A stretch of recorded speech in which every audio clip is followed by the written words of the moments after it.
When someone is ready to face their drinking problem, it's normal for them to be reflecting on their relationships. Perhaps a marriage is not working and there are arguments over behaviour. Maybe there are so many lies being told, it's hard to keep up with them all. For some, parenting feels really overwhelming and being with the kids has become something to avoid. Often it's as simple as not liking oneself and knowing something is wrong but feeling like a failure because it's not getting resolved. I'm Dr. Antonia Saunokonoko. I work with people who want to solve their drinking problem, whatever stage it's at. You know, it can really help focus the mind to see a fuller picture of what your drinking is helping you to hide from. In particular, it can be useful to reflect on how drinking actively affects the health of relationships between the person who's drinking and those around them.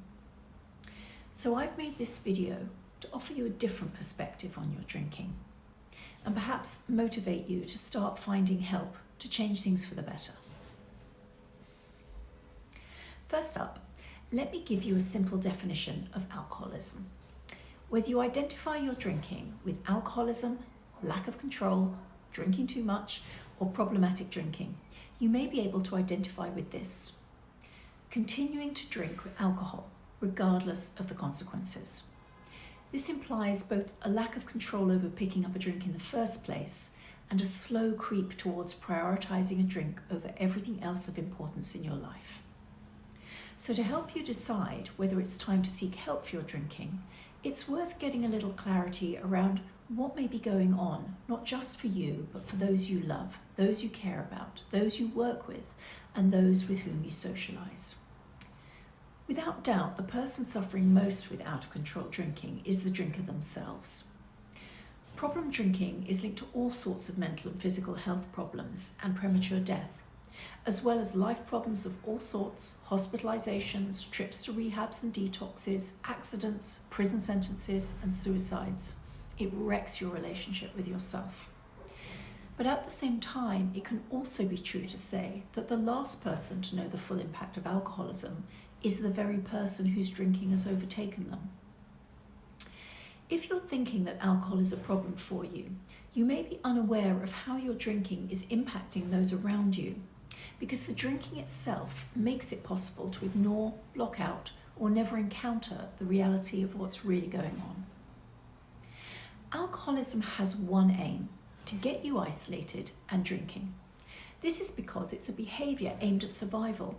Your alcoholism believes that relationships aren't safe and that being present is an overwhelming source of fear.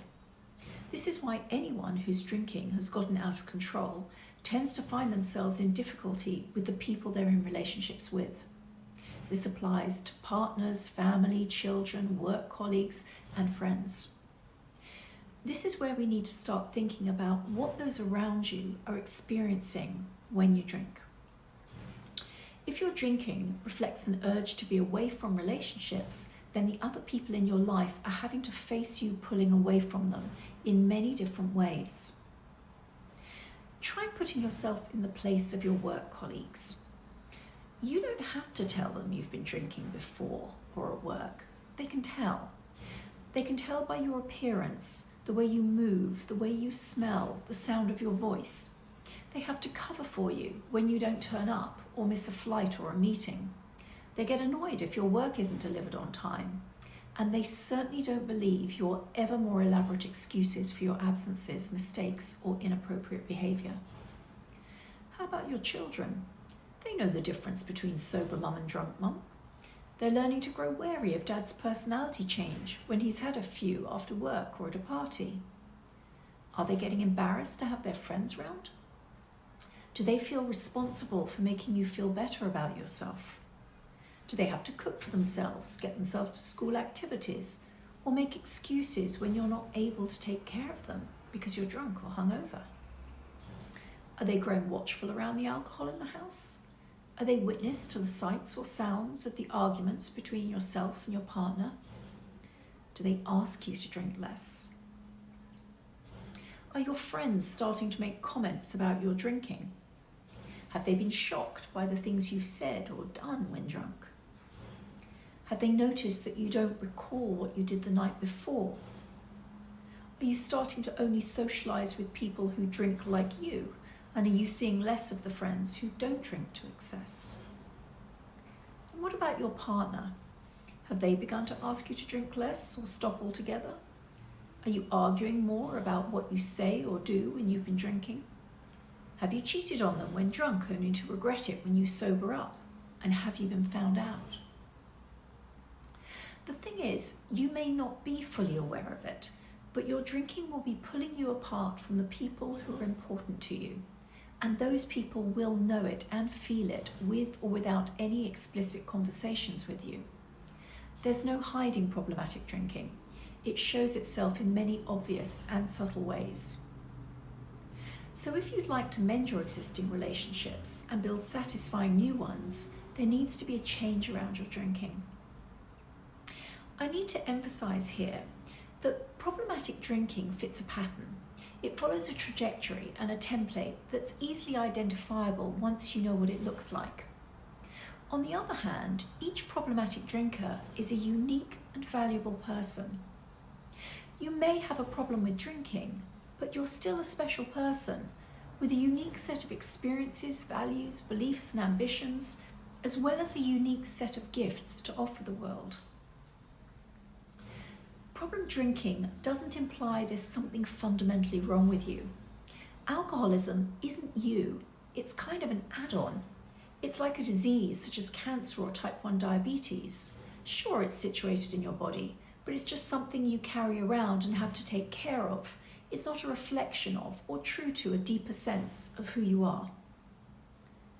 Alcoholism, however, is a form of addiction, and it's a curious and powerful condition.